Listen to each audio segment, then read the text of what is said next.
You're just a cook." The dismissal was casual, almost bored, as if Marcus Webb were stating an obvious fact. He leaned against the diner counter, his National Guard uniform drawing admiring glances from a young waitress. "I mean, no offense, old-timer, but making eggs and hash browns isn't exactly combat experience." Eddie Sullivan didn't respond. He was wiping down the grill, the same motion he'd performed 10,000 times. The same motion that kept his hands busy so his mind wouldn't wander to places he'd spent 79 years trying to forget. "We train every month," Marcus continued, pulling out his phone to show a photo of himself in tactical gear. "Live ammunition, tactical scenarios, real military discipline. You probably don't even know what an M4 rifle looks like." Eddie's cloth stopped moving. His jaw tightened, just slightly. "I know what a Thompson submachine gun sounds like in a frozen forest," he said quietly, his voice barely audible over the sizzle of the grill. "I know what morphine tastes like when you've run out and you're using it to numb your own frostbite so you can keep working. And I know what 150 men sound like when they're dying in the snow and all you have is a field surgery kit and prayer." The diner had gone silent. Marcus's mouth hung half open. His friends, Tyler Chun, Brad Morrison, Josh Taylor, all froze, plastic coffee cups suspended in midair. Eddie turned back to the grill, but his hands were trembling now, uncontrolled. The spatula nearly slipped from his grip. Because he'd opened the door he'd kept locked for 79 years. And now the memories were flooding in. In the corner booth, truck driver Jack Morrison slowly set down his coffee cup. He was 45, born and raised in this town. Eddie Sullivan's diner was part of his life. Breakfast every morning, burgers every Friday. He'd been coming here for 30 years. And in 30 years, he'd never heard Eddie talk like this. Jack's grandfather had been a Korean War veteran. Before he passed away quietly in a nursing home, he taught Jack something. Some men are quiet because they have nothing to say. Some men are quiet because what they carry is too heavy. Learn to recognize the second kind, Jack, and respect them. Eddie Sullivan was definitely the second kind. Jack pulled out his phone. He was active on a veterans forum, a group called Silent Veterans. For his grandfather's memory, he typed quickly, "Urgent. Need someone to verify." Eddie Sullivan, 93 years old, Pennsylvania. Just said he was a medic at Bastogne. 106th Infantry Division. 1944. Could this be true? He paused before hitting enter. 1 second, then sent. The response came in 5 seconds. Veteran historian 1945. Did you say Eddie Sullivan? Jack typed. Yes. What? He's a legend. Wait. I'm connecting you to Colonel Hayes. Give me your phone number. Jack, heart racing, typed his number. In the diner, Marcus was trying to regain his confidence. Okay, he said, waving his hand dismissively. Let's say you were at Bastogne. Big deal. You were a medic. So you didn't even fight. You just what? Bandaged wounds. Eddie set down his spatula. He turned off the grill. He removed his apron, slowly, deliberately. Underneath was a faded gray t-shirt. And on his left forearm, in fading ink, a tattoo. December 19th, 1944 to January 27th, 1945. And below it, small, barely readable. 328 saved. 152 lost. Marcus looked at the tattoo, then at Eddie's face. For the first time, his mocking smile wavered. These dates, Eddie said quietly, are the beginning and end of the Siege of Bastogne. 39 days. Minus 20 degrees Fahrenheit. Snow. Ice. German artillery fire. And me, at 23 years old, in a field hospital, really just a tent, with frozen fingers, depleted supplies, and 328 wounded men. Eddie sat down on a stool behind the counter. For the first time, in 50 years of running this diner, he'd never sat down during working hours. First day, Eddie said, his eyes distant. December 19th. The Germans launched a surprise offensive. In the Ardennes forest. We were unprepared. Shocked. And I set up a field hospital in a small town called Bastogne. A tent. Cots. Blankets. Marcus was silent. So were his friends.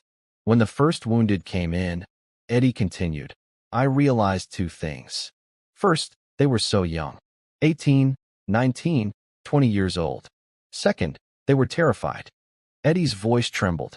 There was this kid, Billy Patterson, from Ohio, 18 years old. Shrapnel in his leg. I laid him on the table, had to operate. But I had morphine. Enough morphine. I gave it to him. And he was calm. Eddie stopped, swallowed. But by the third day, the morphine ran out. In the diner, no one moved. The waitress, Emily, 19 years old, stood frozen with her tray. The elderly couple, Martha and George Henderson, held hands. George had tears in his eyes. He was also a Korean War veteran. Third day, Eddie whispered. A mortar shell landed outside the tent. It exploded. 4 men were brought in. One was named Tommy Chun. Eddie's breath caught. Tommy's chest was torn open. Shrapnel. His lung was punctured. He couldn't breathe. He was drowning in his own blood. And I had to insert a chest tube. Marcus's face was white. A chest tube, Eddie continued, goes between the ribs, reaches the lung, drains the blood. But the pain is unbearable. Eddie raised his hands, those old, spotted hands. No morphine, no anesthesia, nothing. Just my hands, a tube, and Tommy's screams. A woman customer at the other end of the counter quietly began to cry. Tommy looked at me. Eddie's voice broke and said, "Eddie, please don't kill me." Because the pain was so bad, he thought death would be better. But I inserted that tube. Because he had to live. Eddie stopped, tears on his cheeks. Tommy lived. He was evacuated 3 days later. But I still hear his screams. Every night. For 79 years. Jack's phone rang. Unknown number. He answered. "Mr. Torres?" "Yes." "This is Colonel Richard Hayes. Retired. 101st Airborne Division. Are you with Eddie Sullivan?" "Yes, sir." "At the diner. Protect him." The colonel's voice was tight, urgent. "Don't let anyone touch him. Don't let anyone disturb him. I'll be there in 10 minutes. "Sir, how?" "Eddie Sullivan is a hero. But he's been silent for 79 years. If he's speaking now, something broke him. Be with him." "Understood." "Yes, sir." The line went dead. Jack stood up, approached Eddie. "Mr. Sullivan," he said gently. "Help is coming." Eddie looked up, eyes wet. "Who's coming?" "I don't know. But someone who cares about you." Marcus, now uncomfortable, stood up. So did his friends. "Look," Marcus stammered. We were just joking. We didn't mean." "Leave." Eddie's voice was quiet but steel. "What?" "Leave the diner. Now." Tyler stepped forward, boldly. "You can't force us out. We're customers. We have a right." Jack intervened, 6 feet 2 inches and 240 pounds. "Boys," he said in a calm but authoritative voice, "you need to go." Old George Henderson stood up too. "Yes, you need to leave." Emily the waitress. The other truck driver at the counter. Everyone stood. Marcus felt surrounded. Okay, he said, hands up. "We're leaving." "No problem." The 4 young soldiers left the diner, slamming the door. But Eddie had collapsed. Eddie sat on the stool behind the counter, head in his hands. His shoulders shook. The wall of 79 years of silence had crumbled, and now everything was pouring out. Jack came over, gently touched Eddie's shoulder. "Mr. Sullivan, do you want to talk?" Eddie looked up. "I was silent for 79 years, he whispered. "Why now? Why am I talking now?" "Because," Jack said softly, "maybe you deserve to. Maybe it's time." Eddie nodded, tears still flowing. I lost 152 men, Jack. 152. I know their names. Every single one. Michael O'Brien, David Lopez, James Kim, Thomas Garcia. Eddie stopped, took a breath. Every day, for 79 years, I remember them. And I asked myself, could I have saved more? If I'd been faster? If I'd been better? "Mr. Sullivan," Jack said quietly, "you saved 328 men. 328. But I lost 152. "No." George Henderson approached, his voice strong. "You didn't lose 152 men. War took them. You saved 328. That's a miracle." 10 minutes later, the door opened. Colonel Richard Hayes entered, 70s, wearing a suit, but with military bearing. Behind him, 3 more elderly men, all in their 90s, all veterans, all with wheelchairs or canes. The colonel walked directly to Eddie. He stopped, brought his heels together, and saluted. "Specialist Eddie Sullivan," the colonel said, his voice strong and clear. "Mission complete, sir." Eddie, stunned, stood up, on shaking legs. He returned the salute. "Sir." The 2 men embraced. Both cried. The next hour, Colonel Hayes told the story. Everyone in the diner listened. Eddie Sullivan, the colonel began, was 23 years old in 1944. 106th Infantry Division. Assigned to Bastogne. Field medic. The colonel paused, looked at Eddie. The siege lasted 39 days. Minus 20 degrees. German forces surrounded the town. No food. No medicine. No hope.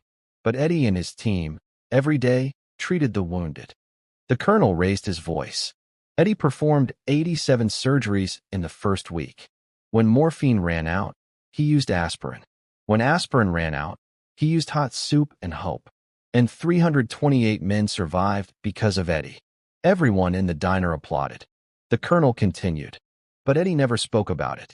After the war, he was awarded the Silver Star. But he refused it. "I just did my job," he said. And then he came here, opened a diner, lived quietly. For 79 years. The colonel turned to Eddie. But today Eddie spoke. And we're listening. 2 weeks later, the diner became a ceremony venue. Eddie Sullivan Honor Day. Hundreds came. Veterans. Families. Students. Journalists. And Marcus Webb, front row, ashamed and changed. The colonel spoke on stage. So did Eddie. "I just did my job," Eddie said simply. "But I never forgot them. 152 names. Every day, I remember them." The crowd stood, applauded, cried. Marcus gave a speech. "Eddie Sullivan taught me 3 things," he said, voice breaking. "First, humility. Second, sacrifice. Third, true heroism is silent." Eddie Sullivan passed away 6 months later at 93. But the diner lived on. With a new plaque. Eddie Sullivan 1930 to 2024 Bastogne medic. 106th Infantry, 328 saved. 152 never forgotten. Never spoke. Never forgot. Every day, customers look at that plaque, read it, and learn. True heroes are sometimes the quietest ones. Now it's your turn. This story of Eddie Sullivan reminds us that the heaviest burdens are often carried in silence. Who is the silent guardian in your life? Maybe it's a grandparent who never spoke about their service. A neighbor who quietly helped everyone. A friend who carries invisible wounds. Or maybe it's you, holding stories too painful to tell. Tell us in the comments below. Share their name. Share what they carried. Share what they gave silently. And if this story moved you, hit that like button to honor Eddie and all Bastogne heroes. Subscribe to Echoes of Valor for more untold World War II stories. Share this with someone who needs to remember that heroes don't always speak. Tomorrow, we have another story from the greatest generation. One that will remind you that courage isn't always loud. Sometimes it's the quietest voice in the room. Until then, remember Eddie's words. "I know what 150 men sound like when they're dying in the snow, and all you have is a field surgery kit and prayer." Thank you for watching. Thank you for remembering. And thank you for honoring those who carried hell in silence so we could live in peace. We'll see you in the next story.